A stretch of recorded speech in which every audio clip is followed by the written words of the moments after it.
Congratulations, everybody. You made it through another long, stressful week at work. You didn't break anything or anyone, and you even got a paycheck at the end of the week.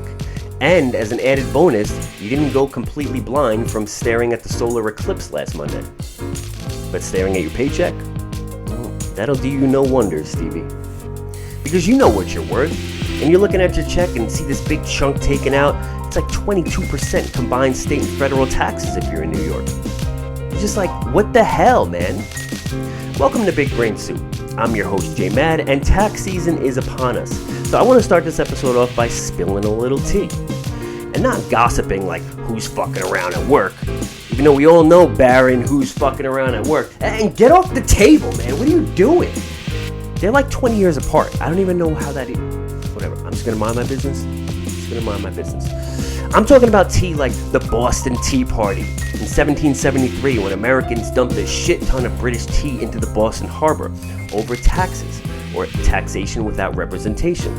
Now, there's a lot of different layers to the Boston Tea Party, but it was pretty much a catalyst to the Revolutionary War, where we gained our independence as a country. And we got the freedom to say, fuck your taxes, and fuck your bland-ass, tasteless tea. We don't even need that shit. Because we're going to get everyone addicted to the good stuff. We're going to get everyone addicted to coffee. And we're going to have a Starbucks and a Dunkin's on every corner. And if we see anyone go in there ordering a hot tea, we're going to know they're not. We're going to know they're a British spy and to not engage with them. Because they will outcharm you with their sexy accent. It's happening. Now the funny part is, back then, the tax rate on everything else was like 1.5%, which is a crazy fraction of what it is today. And people were killing over that. So why aren't people equally as outraged today? Well, it's in part because we know that we need taxes to function as a society. State and local taxes provide firefighters, police department, education, and city repairs. And then programs like Social Security and Medicare help a lot of people. But then we get into the federal taxes, and some of them are pretty sus. Like, our budget for the military is over $800 billion. Billion with a B.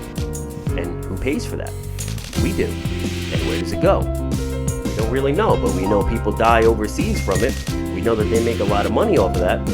Now, there's a lot of world leaders and insecure little dictators who don't really care about the repercussions of war because it doesn't affect them. They don't die from it. You know who dies? The innocent family that wants nothing to do with war, that's just trying to provide for their family. But, you can't spell little dictator without little dick. And maybe that's why they're so angry and insecure. Maybe they think that if they kill enough men with big dicks that their little dick will seem bigger in comparison. Maybe they think if they get rid of enough big brain men and women that their little brain will seem bigger. So as tax season approaches, just realize that we do need to pay taxes because we do need some taxes to, form this society that we live in. But other taxes, they go towards stuff like our crazy inflated military budget where people are dying, and that money could easily be used towards making our city more futuristic and more beneficial for all of us. How do we change this though? I have no fucking clue.